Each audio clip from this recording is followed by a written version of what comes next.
March 19, 2015, former SSPX Bishop Richard Williamson consecrated another former member of the Society of St. Pius X named Father For a bishop.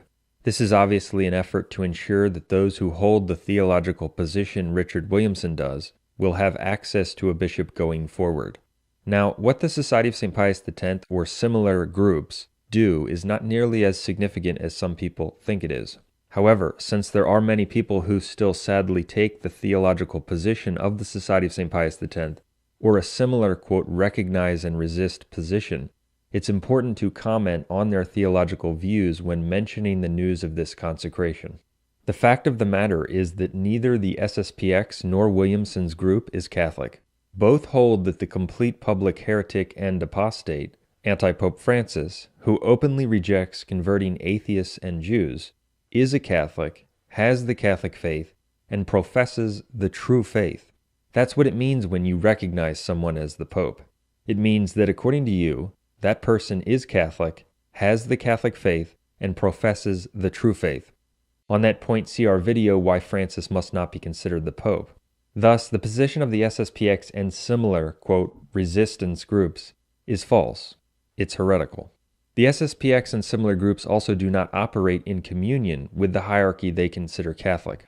Since they've done this obstinately for decades, their position is schismatic. And it's important to emphasize that their position is schismatic from the standpoint of traditional Catholic principles.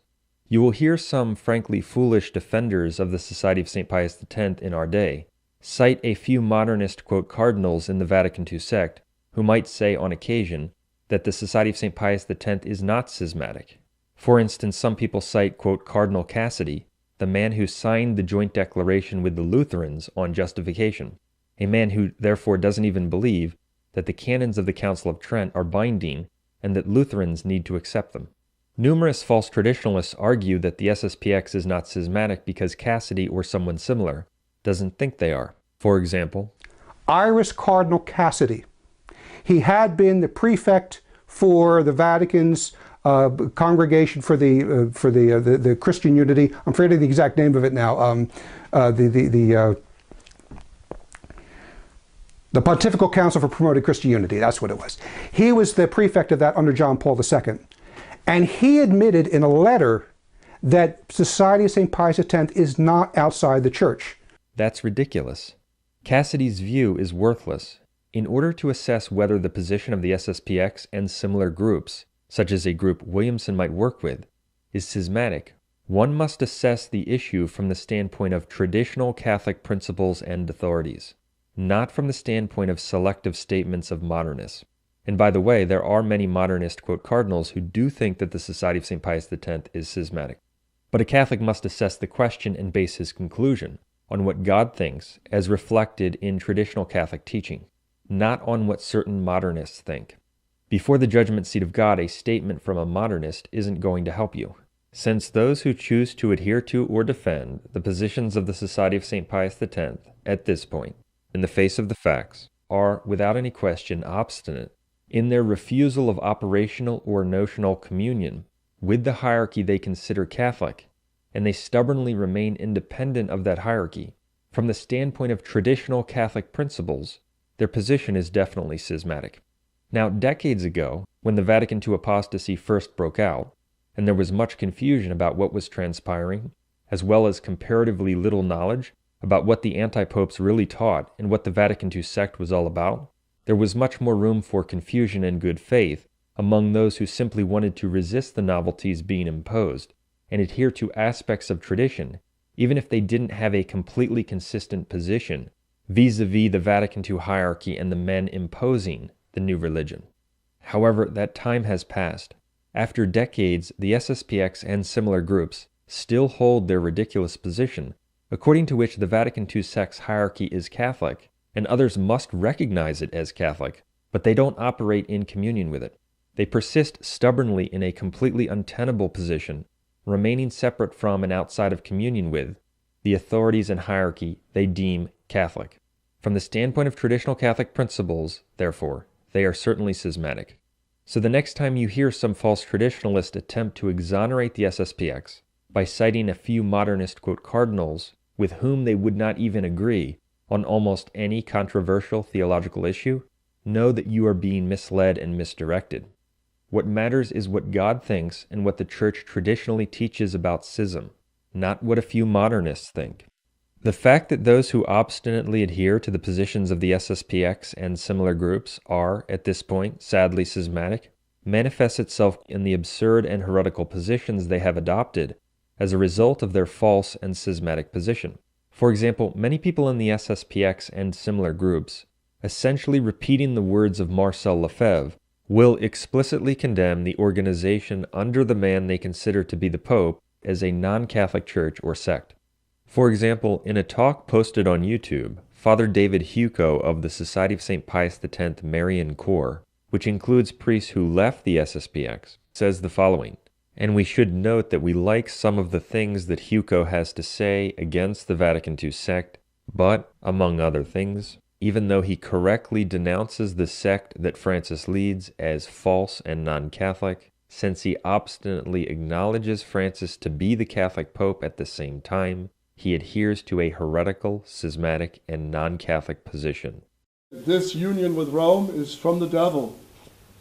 And he compared it to the snakes in Asia, some of the snakes who don't eat their victims, they don't chew them and swallow them, they slowly salivate them with slippery, gooey saliva, and they just slowly swallow their victim. And he said, that's what's happening to Catholic tradition. And let's face it, it has happened to up to 11 traditional communities. They have all been sweetly, sudsily, slipperily swallowed by modernist Rome.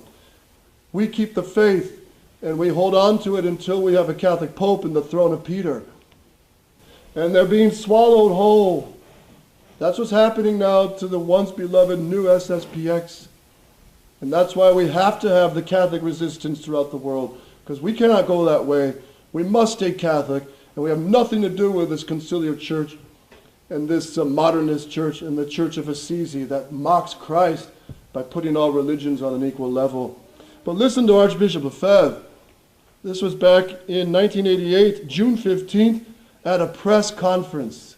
The question went, the Observatorio Romano will publish the excommunication if you do the consecrations of bishops, evidently a declaration of schism. What does it all mean? And Archbishop Lefebvre says, what does it all mean? Excommunication by whom? By modernist Rome? By a Rome that most certainly no longer has the Catholic faith? So we are to be excommunicated by modernists? By people who have been condemned by previous popes? So what can that really do? We are condemned by men who are condemned themselves and who would be publicly condemned in normal times. That leaves us totally indifferent. This is Archbishop Lefebvre. This is a real Catholic bishop. It leaves us indifferent. In other words, in American, we just say, we can care less. Evidently, that has no value, he says. A declaration of schism with what? With the Pope, who is the successor of Peter? No, because we acknowledge the Pope. We pray for him. Schism with the modernist Pope? Yes. Yes. Schism with the ideas that the Pope spreads, above all, the revolutionary ideas, the modern ideas? Yes, we are in schism with them. The members of the regular Society of St. Pius X have likewise explicitly and repeatedly declared that they are not in communion with the, quote, church under the man they regard as the Pope. For example, on the SSPX's website, there is a 1988 open letter signed by more than 20 priests with important positions in the Society of St. Pius X, including the former Superior General Father Schmidberger. The open letter declares, quote, "We have never wished to belong to this system which calls itself the Conciliar Church, and defines itself with the Novus Ordo Missae. We ask for nothing better than to be declared outside of this impious communion of the ungodly. The faithful have indeed a strict right to know that the priests who serve them are not in communion with a counterfeit church." End quote. The Angelus, the official publication of the Society of St. Pius X, likewise declared in May of 2000, quote, "This current of renewal has given birth to a new church within the bosom of the Catholic Church. to that which Monsignor Benelli himself called the Conciliar Church. It is against this Conciliar Church that our resistance stands. We do not refuse our adherence to the Pope as such, but to this Conciliar Church." End quote. Since where Peter is, there is the Church, that means by definition that the body or organization in communion with the man you regard as the Pope is the true Church. Where Peter is, there is the true Church. Therefore, the quote resistance groups, by acknowledging Francis or Benedict XVI as the Pope, are, by definition, professing that the organization or body in communion with Francis or Benedict XVI is the true Church. That's what it means when they say that he's the Pope.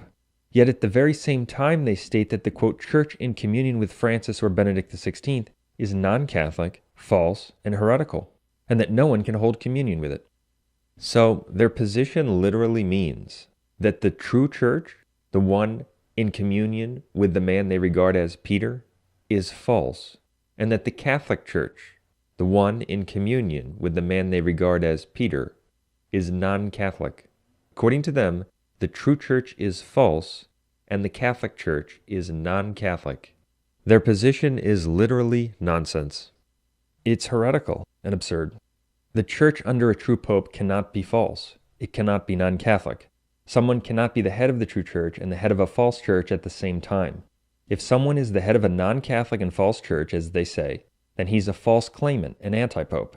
People should have realized that by now, in light of the information available. And the stupidities of their position only multiply as you further examine what they believe. They reject the quote canonizations of the men they regard as popes, but only starting some point after Vatican II. So according to them, even though the recent quote canonizations are pronounced with the exact same solemn formula as the canonizations proclaimed before Vatican II, the quote canonizations after Vatican II have ceased to be infallible and binding. Shouldn't that tell them that the men proclaiming these quote canonizations after Vatican II are not true popes? Of course it should. But they are sadly obstinate, and they assert instead that a quote canonization by a man they deem to be a true pope can now be false and perhaps evil. It's ridiculous and inconsistent, and anyone who adheres to it calls into question every canonization in history. On this point, Father Chazal, a former priest of the Society of St. Pius X, who is now part of the SSPX Marian Core group, actually stated in a talk posted on YouTube that the post-Vatican II quote popes have lost the exercise of their teaching and governing authority, but remain popes. The first one is they often say canonizations are part of the infallible magisterium of the Church. So therefore, if these are infallible, canonizations are infallible, then the Pope must not be the Pope, because he's obviously making a grave mistake in canonizing guys like Paul VI and JP2, etc. Your answer? John of St. Thomas, the Pope is impounded. So he loses all jurisdiction? He keeps his office, but he cannot exercise, he's impounded, he cannot exercise anything. Can't exercise his functions, No. so we're obliged to ignore all his actions. Such a statement is a denial of papal infallibility, the papacy, and Vatican I. A pope cannot be separated from his supreme authority. If someone is a valid pope, he has, by definition, the power to teach infallibly under certain conditions, and he is, by definition, in possession of the full and supreme power of jurisdiction over the Church, not only in matters of faith and morals, but also in matters of church government. Vatican I specifically anathematized anyone who says that a Roman pontiff does not possess the full and supreme power of jurisdiction in matters of faith and morals, as well as in discipline and church government. Chazal holds that Francis and the other post-Vatican II claimants to the papacy are valid popes, but that they cannot exercise their authority.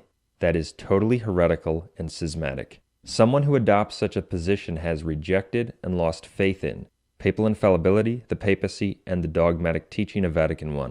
The same denial of the papacy and Vatican I was actually taught by the Society of St. Pius X itself in the most asked questions about the Society of St. Pius X. Quoting Marcel Lefebvre himself, the SSPX boldly asserted that as a result of their modernism, the post-Vatican II quote popes cannot teach infallibly. Regarding whether the post-Vatican II quote popes even have the ability to teach infallibly, the SSPX stated, quote, "They do not, and in fact they cannot," end quote. That rejects papal infallibility. Those who adopt such a position are not Catholic. As our material proves, the SSPX and similar groups also reject numerous teachings on faith or morals that were promulgated to the Universal Church by their quote popes in a fashion that would definitely be magisterial and binding if those men were in fact true popes. By rejecting those teachings as false, or in some cases as heretical, the SSPX and similar groups hold that the Catholic Church and true popes can officially teach error and heresy in proclamations of the magisterium. That is heresy. It's contrary to papal infallibility and the Church's teaching that the official teachings of the magisterium are immune from error. In this regard, Father Joseph Pfeiffer's SSPX quote resistance group, the SSPX Marian Corps, of which Father Hugo is a member, is noteworthy. That group, which is sadly schismatic and heretical, actually issued a declaration in which they state that the magisterium of the Conciliar Church, which is exercised by men they regard as true popes, and the magisterium of the Catholic Church, which is also exercised by men they regard as true popes, are, quote, two opposite magisteria. So, according to them, the magisterium of the Catholic Church has been officially contradicted by the magisterium of the Conciliar Church, and those who wield the power of the Conciliar Church's magisterium, according to them, not only are true popes, but must be considered true popes. Their position is heretical. While of course it's true that not everything a valid pope says or teaches is in fact a teaching of the magisterium, it's contrary to Catholic teaching to hold or teach that the magisterium can in any way teach what is false. Here's the teaching of the Catholic Church as set forth in numerous papal encyclicals, that the magisterium cannot teach error. Pope Gregory XVI, 1835, quote, "The Church has, by its divine institution, the power of the magisterium to teach and define matters of faith and morals, and to interpret the Holy Scriptures without danger of error," end quote. Pope Leo XIII in 1896 also says that the Church has always considered, quote, "as banished from the Church whoever had departed in even the least way from the doctrine proposed by the authentic magisterium," end quote. Notice here that Pope Leo XIII teaches that one cannot reject a teaching of the authentic magisterium without being separated from the Church. That proves that the teaching of the authentic magisterium is also infallible and binding. That's important because some false traditionalists will say, wrongly, that the teaching of the quote authentic magisterium can contain error. That's not correct. For example, one false traditionalist named John Salza, whose writings contain dozens of serious errors and contradictions on these issues, holds that the quote authentic magisterium can teach falsely and contain error. He says that the quote authentic magisterium of his so-called Pope, Francis, has taught error. He wrote, quote, "Francis has engaged his authentic magisterium to teach error concerning the Jews," end quote. However, his position and understanding of these matters is completely wrong. The idea that the authentic magisterium can contain or teach error contradicts and denies the Church's teaching. In Latin, Leo XIII used the words authentico magisterio, literally to say, by means of the authentic magisterium. Authentico magisterio in the Latin here is an ablative of means connected with proposita, a perfect passive participle meaning having been proposed or simply proposed. Proposita, the perfect passive participle modified by authentico magisterio, the ablative of means, itself modifies doctrina, meaning doctrine or teaching. So, Pope Leo XIII is directly stating and teaching to the entire Church that to depart in even the least way from a doctrine proposed or taught by the authentic magisterium is to be considered separated from the communion of the Catholic Church. That's because the teaching of the authentic magisterium is, of course, infallible, free from error, and binding on everyone. Nevertheless, misleading many, the SSPX has also repeatedly taught the false doctrine that the authentic magisterium is not infallible, and that, as a result, the doctrines taught by the quote authentic magisterium of their so-called popes can be rejected or resisted. The Society of St. Pius X's repeated promotion of this completely false teaching is perhaps why it has been regurgitated with disastrous effects by numerous false traditionalists, such as the one previously cited. False teachings circulated by people who aren't actually familiar with and faithful to Catholic teaching do tremendous damage to souls. They contribute to the loss of faith in many people as they lead people into heretical views about the Church and its teaching. The SSPX states on their website, quote, "To claim that all this authentic magisterium is infallible is not traditional teaching," end quote. That's completely wrong, as we've seen. The SSPX also states, quote, "This guarantee does not exist in the case of the authentic magisterium because it does not enjoy the charism of infallibility," end quote. That's completely wrong, as we've seen. The SSPX also states that in our time, quote, "It would be a fatal error to equate the authentic magisterium of the Roman Pontiff with his infallible magisterium," end quote. Since the Church does equate the authentic magisterium with the infallible magisterium, this statement just proves again that their false position, according to which the post-Vatican II claimants to the papacy are true popes, is incompatible with the facts and the Church's teaching. For, as quoted already, the Church teaches that to depart in even the least way from a doctrine taught by the authentic magisterium is to be considered banished from the Church. That's because the authentic magisterium is infallible. The teaching of the Church is that if something has actually been taught by the authentic magisterium, the ordinary and universal magisterium, the solemn magisterium, or simply by the magisterium, it is infallible, free from error, and binding on everyone in the Church. The teaching of the magisterium cannot contain error.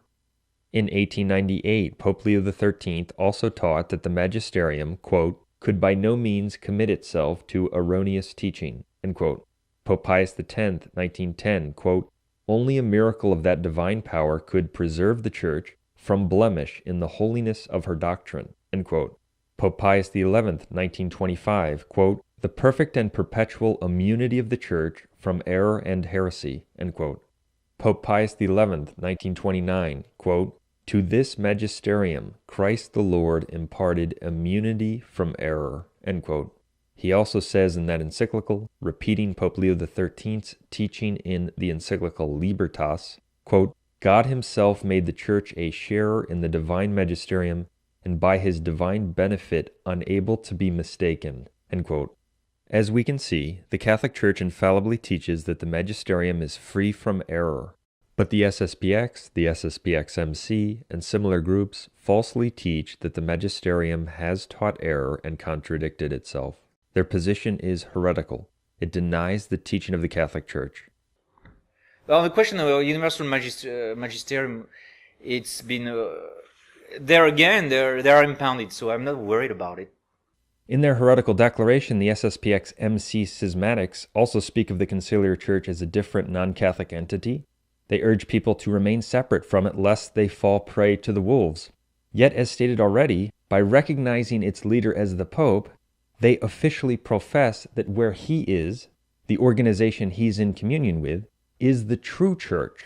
So according to them, the true church is a non-Catholic entity that must be avoided lest people be lost. It's false, it's heretical, and it's schismatic. And one could go on exposing the position of these, quote, resistance groups. Their position is untenable, and the fact that anyone holds such an absurd position at this point, in light of the information available, in light of the evidence available, in light of the presentations that have been made demonstrating the true position, is really a sad commentary on how widespread the bad will is, even in the, quote, traditionalist movement. It's also important to emphasize that the dogma which these groups deny in particular, with regard to their false position on the Vatican II, quote, church, is that the Catholic Church is one in faith. There is a unity of faith in the Catholic Church. Everyone in the Church must have the same faith.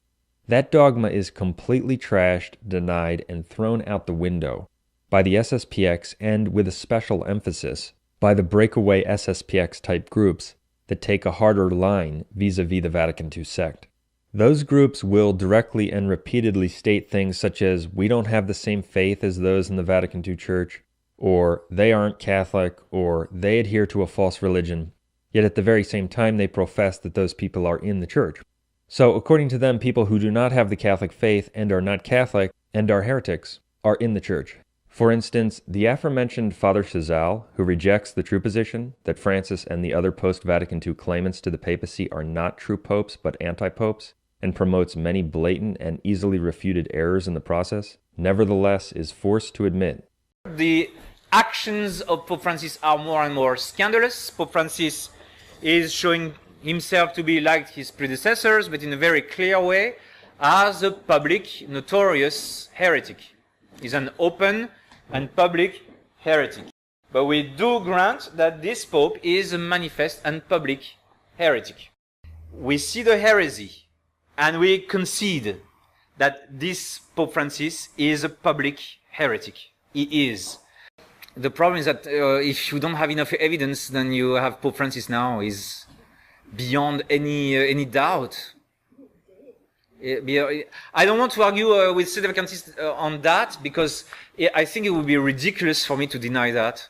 Since they teach that heretics, people who don't have the Catholic faith, are inside the Church, they completely deny defined Catholic dogma on the unity of faith in the Catholic Church, and that heretics are outside the Catholic Church. A prime example of the denial of this dogma comes from the heretical SSPX-MC group and Father Joseph Pfeiffer, its leader. He actually gave a talk somewhat recently that was posted on YouTube that left me stunned for about 30 minutes after viewing it. I was stunned because the level of evil in Pfeiffer and the bad will exhibited by his absurd position at this point in time, with all the facts that are available now, was truly astounding. In his heretical talk, Pfeiffer, while condemning the Vatican II sect as non-Catholic, simultaneously stated that sedevacantism is, quote, one of the great evils of the present era, end quote. And one of the great evils of the present era that we are dealing with, called sedevacantism. Think about that. Even though he holds that the Vatican II sect under Francis is not the Catholic Church, you can't be part of it, it's one of the great evils of the era, according to him, to conclude that the man who leads that non-Catholic and false church is also non-Catholic. Incredible. In his heretical talk, Pfeiffer also argued that St. Peter became a heretic when he denied our Lord 3 times, yet remained Pope. That was one of his arguments for the position that people can deny the Catholic faith, become heretics, and remain leaders in the Church. Simon Peter, in the time of the great crisis on Good Friday morning, he was asked, "Are you one of his disciples?" "I do not know the man." He denied the divinity of Christ. What does that mean? It means Simon Peter was a heretic. One with Francis? How could I be one with Francis? How could Peter be one with Judas? How could Christ be one with Peter, who would deny him 3 times? In the good old days, they denied Christ 3 times. That was St. Peter. The new popes have done it more than that. The problem with that argument, however, is that St. Peter was not the Pope until after the resurrection. St. Peter didn't become the Pope until the Lord entrusted him with the flock in John 21:15-17. Our Lord's statements to St. Peter in Matthew chapter 16 were a promise about what he would confer upon him in the future after the resurrection. Thus, St. Peter was not the Pope when he denied our Lord. The fact that St. Peter did not become Pope until after the resurrection was defined by the First Vatican Council. If the heretic Pfeiffer read and viewed our material, he would have learned that many years ago. But he's so blind and content in his schismatic position that he hasn't learned almost anything about these issues in 15 or 20 years. And what needs to be understood is that the reason he hasn't learned almost anything about these matters and conformed his position to the facts of Catholic teaching is that he doesn't care about what the Church teaches. That's the truth. In fact, in the very same heretical talk, the blind guide Pfeiffer compared membership in the Catholic Church to the indissolubility of marriage. He taught that people can become heretics, deny the Catholic faith, and still be in the Catholic Church, just like people remain married until death. But he's still the Pope. Just like in marriage, if the wife leaves the husband, marries 20 other men, gets a divorce, whatever she does, what God has joined together, let no man put asunder. And the government cannot put that marriage asunder. And her wickedness cannot put that marriage asunder. And if the husband does the same, it cannot put the marriage asunder. What God has joined together, let no man put asunder. Who can be joined more closely to the Church than our Holy Father, the Pope? But that's completely wrong. While marriage remains valid until death, a person who denies Catholic teaching loses membership in the Church of Christ automatically. The two are not comparable in that regard. The loss of membership in the Church for heresy is a dogma, and it's repeated in numerous encyclicals, including Satis Cognitum and Mystici Corporis. For example, Pope Leo XIII, referring to heresies, taught that if anyone holds to a single one of these, he is not a Catholic. Mystici Corporis also taught that the offense of heresy by its very own nature severs one from the body of the Church. Pope Leo XIII also explained the Church's teaching on this issue by declaring, quote, "Can it be lawful for anyone to reject any one of those truths without thereby sending himself headlong into open heresy, without thereby separating himself from the Church, and in one sweeping act repudiating the entirety of Christian doctrine? He who dissents in even one point from divinely received truths has most truly cast off the faith completely, since he refuses to revere God as the supreme truth and proper motive of faith." Unquote. Notice that the Church teaches that anyone who dissents from a Catholic teaching sends or delivers himself by that dissent itself into open heresy and separates himself from the Church in one sweeping act. Therefore, a Catholic who denies a teaching of the Church doesn't remain Catholic or part of the Church. He is separated automatically from the Church as a consequence of embracing heresy. Pope Innocent III, in Eius Exemplo 1208, also taught, quote, "By the heart we believe and by the mouth we confess the one Church, not of heretics, but the Holy Roman Catholic and Apostolic Church, outside of which we believe that no one is saved." End quote. The Catholic Church is not of heretics. That's what the Church teaches. Since it has been infallibly taught that heretics are not inside the Church but outside the Church, it's therefore certain that a heretic cannot hold office in the Church. That's why Pope Leo XIII declared that it's absurd to imagine that he who is outside the Church can command in the Church. It's therefore a settled issue. It's not an open question whether a heretic can be pope. A heretic cannot be pope, for a heretic by definition is outside the Catholic Church, and someone who is outside the Catholic Church cannot be the head of the Church. On this point, also be aware of certain false traditionalist deceivers who will confuse this issue by pointing out that someone who is outside the Church, for example a heretic, can be supplied jurisdiction by the Church for specific acts that benefit the faithful, such as the jurisdiction needed for a sacramental confession. That's true. That's different from someone holding the office and having a right to command, such as a pope does. Someone who is a heretic, who is outside the Church, cannot hold office or command in the Church by right, since he's not even in the Church. As Leo XIII taught, it's absurd to imagine that such a person can command in the Church. So the next time you hear someone say that it's not certain whether a heretic can be the Pope, know that they are contradicting the teaching of the Church. It's absurd to assert that someone who is outside the Church, and a heretic by definition is outside the Church, can command in the Church as the Pope. Thus, a heretic could never be validly elected Pope, as the Church has also taught. That's the case with the false claimants of the Vatican II sect. They never became popes to begin with because they were all manifest heretics at the time of their, quote, elections. Additionally, as our material discusses, there is also evidence that the, quote, election of Antipope John XXIII, the first in the line of Vatican II antipopes, was invalid and uncanonical for another reason besides the fact that he was a heretic.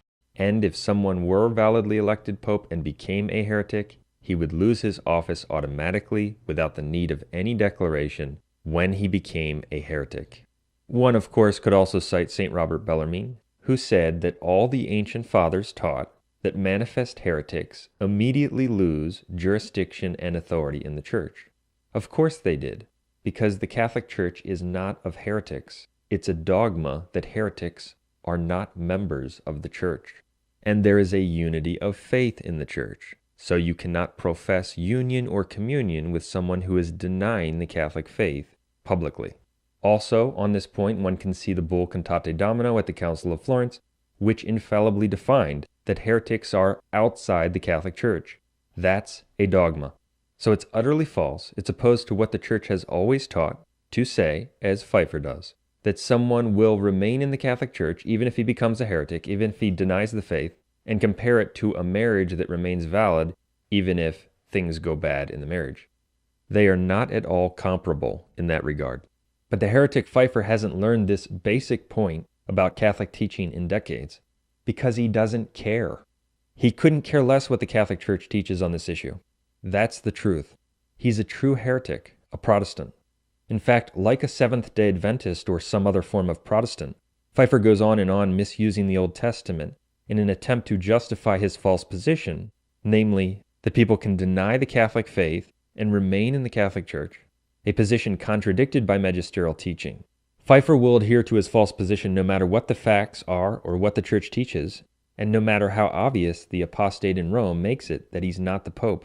In fact, Pfeiffer indicated that nothing would ever convince him that the Vatican II claimants are not true popes. It was very clear to me when watching Pfeiffer's heretical talk that he is, in reality, nothing more than a Protestant, and that his group is truly a non-Catholic sect. While he would not claim to be a Protestant, he would say that he's a Catholic and that he rejects Protestantism. In terms of fidelity to the magisterium, in reality, in terms of conforming one's view to the Church's teaching, he and his group are no different from Protestants. They are truly heretical and schismatic false shepherds leading people to hell. Can we be united with Pope Francis? Yes. Are we united to his papacy? No. And therefore we can be united to a wicked Francis. Not only that, but unless we are united to him, we cannot go to heaven. The Pope could not do evil that he is doing if he was not a Pope. The priests could not do the wickedness that they are doing if they were not priests of God. And what are we to do? We pray for their conversion. And we can say that we are one with our Pope, Francis, not with his papacy, but with him, who is the representative of God. And then also this, we can no longer say in our times that it's an acceptable opinion to believe that the Pope is the Pope or he's not the Pope. Because he's the head of our Holy Church.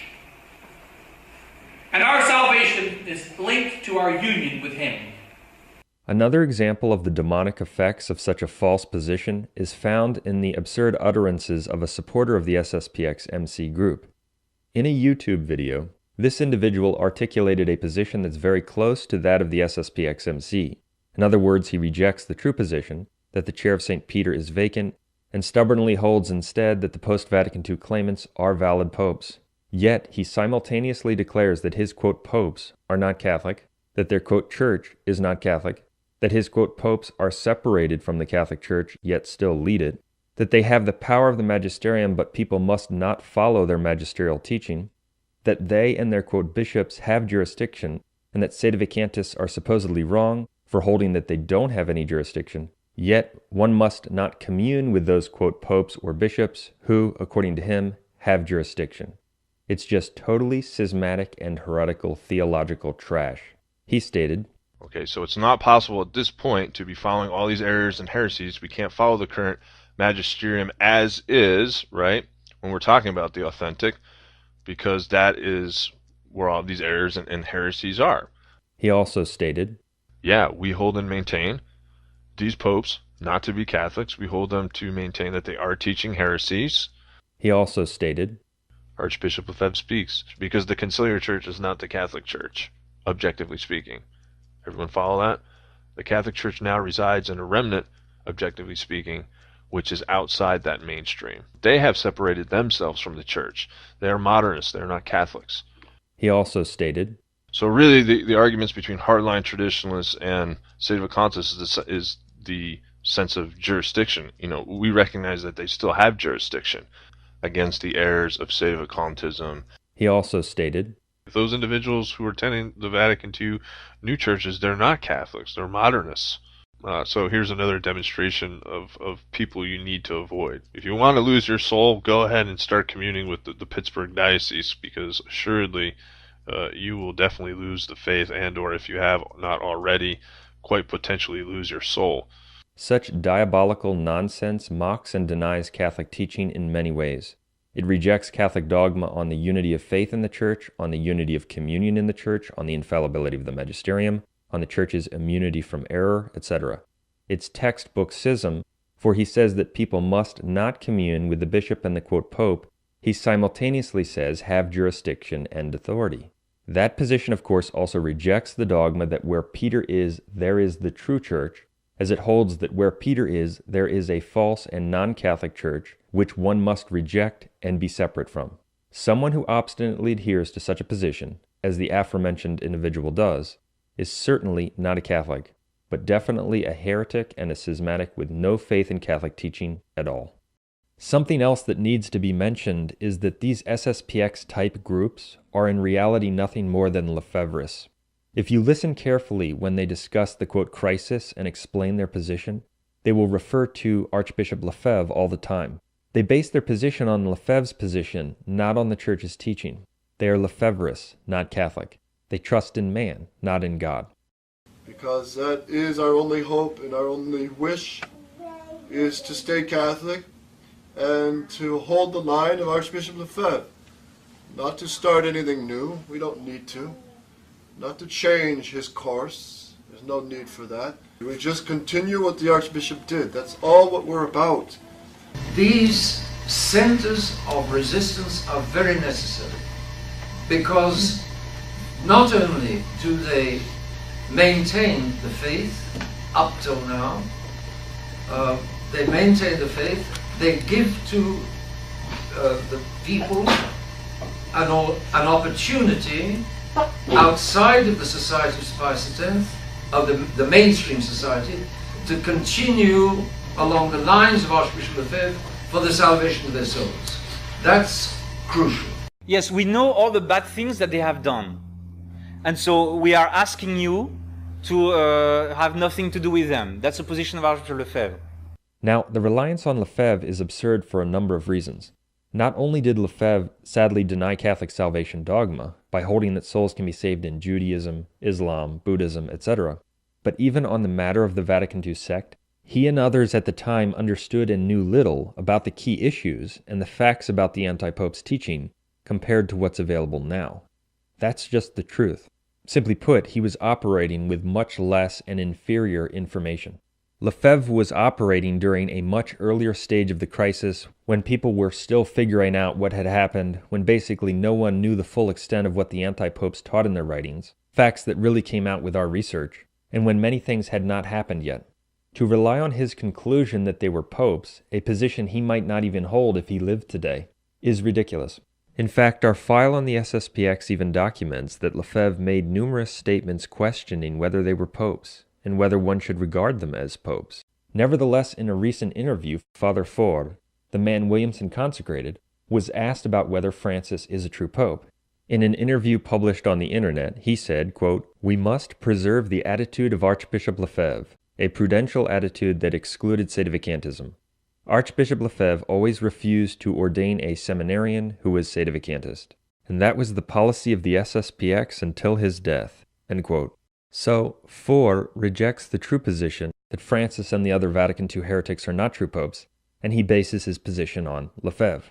Lefebvre held that they are popes, so he does. He's a Lefebvrist, not a Catholic. Think of it this way. If Lefebvre had taken a harder line, or had concluded that the post-Vatican II claimants are definitely not true popes, that's what Ford and the SSPX-type groups would hold today. They are just followers of man, devoid of the true faith, and they are people God rejects.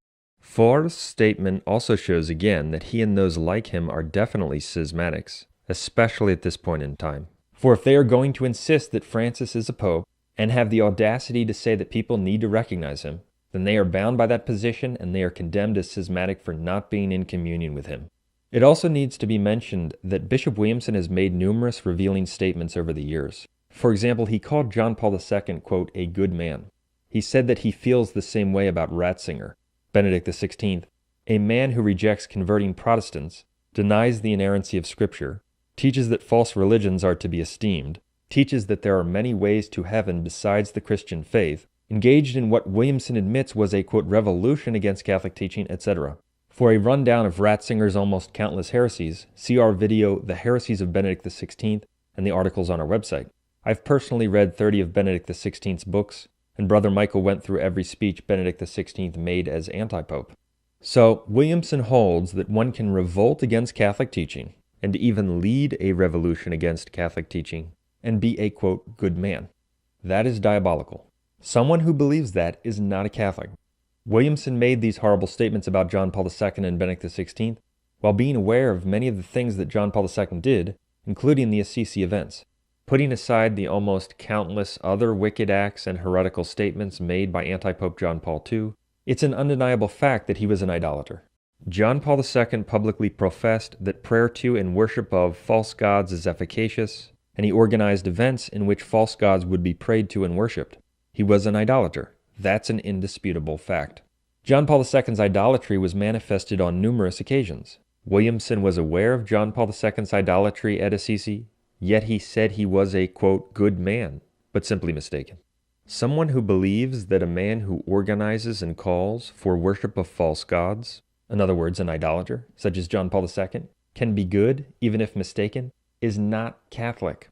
That's what people need to realize. So it's not as if Williamson just needs to modify his position that the Vatican II claimants are not true popes, and he'd be right there. No, he's not Christian. Such a person who believes that a so-called Catholic who organizes prayer to false gods can be a good man lacks belief in the essential components of the true faith. In order to be Catholic, you must have at least a basic belief that there is one God, that Jesus Christ is the truth, that anything contrary to Jesus Christ or his teaching is not of God, that any embrace of a false god is of the devil, and that people who engage in such an activity or believe that you can worship false gods are certainly not of God. Okay? So someone such as Williamson who believes that a man can organize prayer to false gods and worship false gods and be good is not Catholic. He's not just wrong, he's lacking in a basic belief in Christianity. And so what you're dealing with in Williamson, and not just him, but people who feel similarly, are people devoid of the Catholic faith. His position that the idolater John Paul II can be good, and that the apostate Benedict XVI, a person he admits led a revolution against traditional Catholic teaching, can be good, reveals the dark reality that underlies those false traditionalist groups. They are not groups that just sort of need to correct one position and then they will be right where they need to be. No, sadly, they're not Christian. They lack essential faith in the dogmas, in the necessity of Christ, in what happens when people deny Christ and his teaching and embrace false religions. They have no faith in the teaching of the church and the revelation of God in those areas. It's exactly as our Lord said it would be in Luke 18:8. When the Son of Man comes, will he find the faith on earth? Connected to this is the fact that Williamson, the main SSPX, and the breakaway groups, they all believe and hold that souls can be saved in false religions. They all hold that Jews, Muslims, Buddhists, etc. can be saved by, quote, baptism of desire. The heretical idea that Jews, Muslims, Buddhists, etc. can be saved without the Catholic faith, without belief in Christ, is printed in numerous books and articles of the SSPX. To give just one example of numerous examples that could be given, see the book Against the Heresies by Lefebvre, pages 216 through 218, in which he repeatedly teaches that Jews, Muslims, etc. can be saved.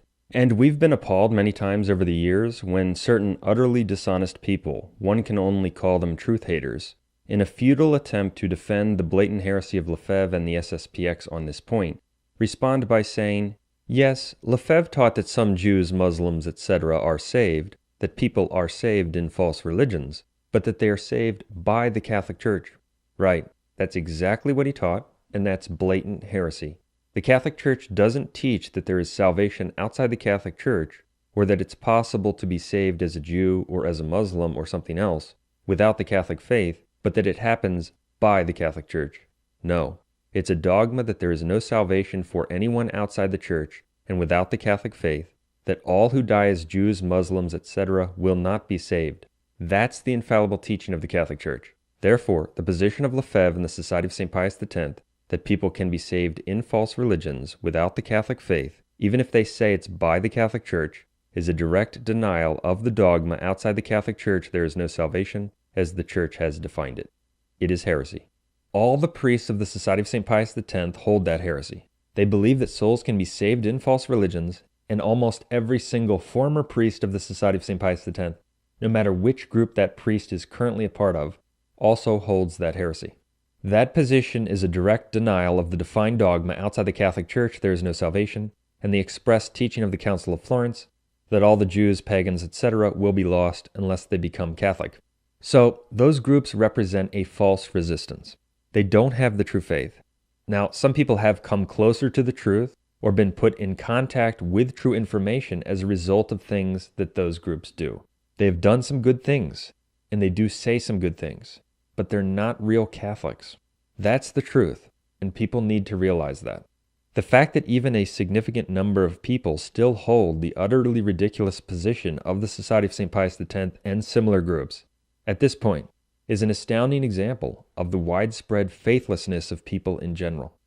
And so, many people who hold the true position on the Vatican II sect and the anti-popes have wondered, why can't these groups see it? Why can't they figure it out no matter how obvious anti-Pope Francis's apostasy and the other facts make the true position? Why don't Williamson, the regular SSPX, and similar groups come to the correct conclusion? The answer is this. They can't see it, and they don't take the correct position because they have no faith.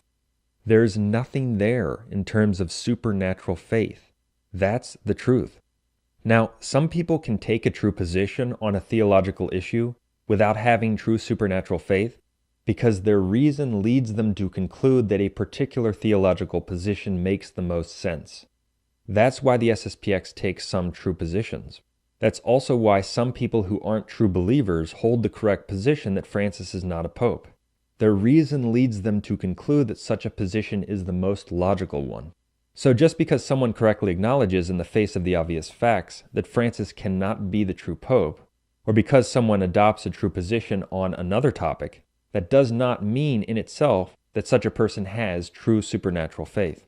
But in the case of the SSPX and similar groups, they never adopt the correct position on this issue, no matter how obvious it becomes, or how absurd and schismatic their position is shown to be, because the supernatural principles that drive a believer to conclude with conviction and certainty that a man who publicly rejects converting Jews is not the head of the Christian church don't faze them at all. Those principles don't move them. They have no faith in those principles. The external component of having a man who dresses up in robes in Rome, whom they can call the Pope, even though they ignore him, for them, outweighs any unseen principle of divine revelation that proves he's not the Pope. In short, they don't believe that the Catholic Church is truly a supernatural institution. That's why Williamson can call a public idolater such as John Paul II, quote, a good man. Their reason becomes comfortable with certain positions, and if mere fidelity to divine revelation and unseen supernatural dogmas requires moving them from a comfortable position, it won't succeed, because they don't have faith in those principles. They're not real believers. And the same is true for many people who have seen the information, and I'm talking about people who have seen the evidence against the anti-pope, seen what Francis does, that he rejects converting atheists, he rejects converting Jews publicly, etc. And they know what a heretic is. They know what the church teaches on heresy. And they still say, I'm just not sure he's a heretic. I wonder, but I'm not convinced he's a heretic. I have to break it to those people. You're not Catholic. You don't have any faith. If you know what a heretic is, and you know that Francis rejects converting Jews, and you're not convinced that he's a heretic, you're not Catholic. You don't have a faith that can please God. You don't have any supernatural faith. You are lacking in basic faith in Jesus Christ and the certainty of his revelation. And that's why when we say that we know infallibly that Francis and Benedict XVI are not true popes, some people can't understand that. They can't understand it because they don't have any faith. This is not the Jewish church. This is not the schismatic, quote, Orthodox church. It's not the Protestant church. It's the Catholic church. A guy who rejects converting Jews to Christ is not the head of the Catholic Church. We know that infallibly. And so they are faithless false shepherds leading people into heresy and schism, and they don't know God. And so we obviously desire the conversion and enlightenment of everyone who holds the aforementioned false positions, but people need to realize very clearly that the, quote, resistance, which obstinately holds that the heretical leaders of the Vatican II sect are true popes, is not a true one. It's not Catholic. It cannot be sustained theologically, it's false, and it's not of God. These matters are all covered and documented in detail in the material on our website, where you will find the true positions and the true Catholic faith. This union with Rome is from the devil, and we have nothing to do with this conciliar church and this modernist church and the Church of Assisi that mocks Christ. A declaration of schism with what? With the Pope, who is the successor of Peter? No, because we acknowledge the Pope. Schism with the modernist Pope? Yes. Pope Francis is showing himself to be like his predecessors, but in a very clear way, as a public, notorious heretic. He's an open and public heretic. We see the heresy, and we concede that this Pope Francis is a public heretic. He is. The problem is that if you don't have enough evidence, then you have Pope Francis now is beyond any doubt. I don't want to argue with sedevacantist on that, because I think it would be ridiculous for me to deny that. The Pope is impounded. So he loses all jurisdiction? He keeps his office, but he cannot exercise. He's impounded. He cannot exercise anything. Can't exercise his functions. No. So we're obliged to ignore them. We're obliged to ignore all his actions. On the question of universal magisterium, it's been there again. They are impounded, so I'm not worried about it. One with Francis? How can I be one with Francis? How could Peter be one with Judas? Can we be united with Pope Francis? Yes. Are we united to his papacy? No. And we can say that we are one with our Pope Francis, not with his papacy, but with him. And therefore we can be united to a wicked Francis. Not only that, but unless we are united to him, we cannot go to heaven.